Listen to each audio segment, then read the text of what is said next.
Bertz, a game you're super excited about in that first-person space, Hunt Showdown? Yeah, so out of the blue, Very like under the radar. we got a Crytek appointment and it wasn't a VR game, which I was excited about, because they've been doing Robinson the Journey and the That's Climb and right. stuff like that. So this is a bunch of the guys that are on the OG Crisis teams. So Weird. But this game, it started out as like ex-Vigil guys with Crytek USA, right? And it seems like they rebooted this Hunt concept. yeah, everything's a little bit different. Before it looked like a PvE Left 4 Dead kind of game. Yeah. And now it's evolved into like this weird hybrid that kind of reminds you a little bit of Evolve, a little bit of the Dark Zone and the Division, and then like the Battle Royale free-for-all. That's a weird combo. It is. But it was fun? It's gorgeous. I didn't get to play it. Oh, okay. But it definitely has a level of polish that you don't normally see on the Battle Royale games. I don't know how it's going to work in practice, but it seems like a cool idea. So the setup is basically you're grouped into 5 pairs. So you're going to play this thing co-op. You could play single player, they said, but it's really hard. Okay, so you got one buddy.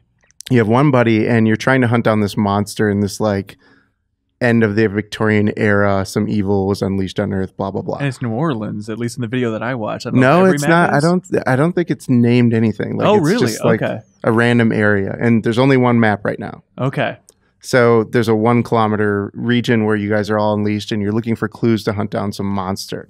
And the one we saw was this crazy, fast, giant tarantula that was really freaky when you got into the barn with it. Really? But you're hunting for clues before you can get to the monster, and everybody's out there at the same time looking for clues. There's only one monster. There's one monster that you're hunting, but there's a bunch of AI enemies that are all over the place. Zombies and stuff. Yeah, zombies and like wolves and all kinds of stuff. Dan Tack is shaking his head so hard that his head actually spun around 3 times. What is your concern, Dan? No, the concept is baffling to me. Like you team up to take the thing down, and then it turns into a. I mean, we haven't gotten to this yet, so he should probably just explain the game first.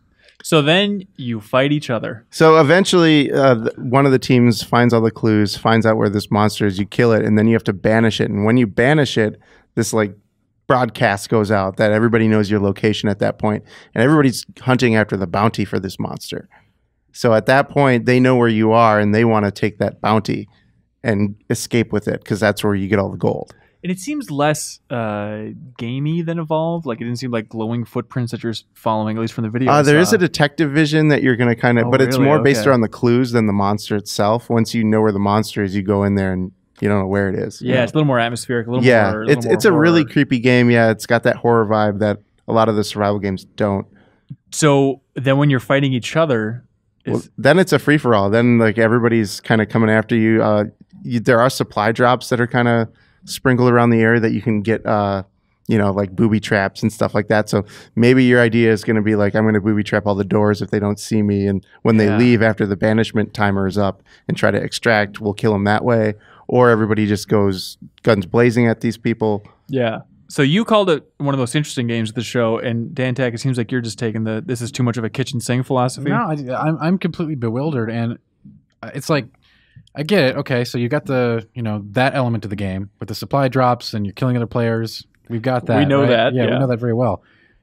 Attaching some sort of like mystery survival horror element to that is just like so bizarre to me, and it could be awesome. Granted, it's just like this seems like 2 very different ends of the spectrum, like a survival horror game where you hunt down the enemy, and then you have a battle royale game. These are 2 different games to me coming together. I know, as you said, you think it looks cool. That's awesome. In practice, I don't know how it's going to be in practice. The thing that you don't get a sense of when you watch a demo that other people are doing, where everybody's has very intended actions. They script these things. Yeah. Is it going to be like the first time everybody sees another group, they're just going to kill them? And then there's like 2 groups left in like 40 minutes. Like no one's going to watch a stream where there's 2 people at opposite ends of a 1 kilometer map. So there's right. Well, I guess instead of like the circles and Battlegrounds, it'll just be the monster kind of luring everybody to run to the same place. So in theory, that could work, right? And the incentive to keep other players alive when you meet them before the monster is so that they can help kill the monster. Exactly. Right? Or the monster's surrounded by usually like a base where there are a lot of enemies, so it can be tough to infiltrate.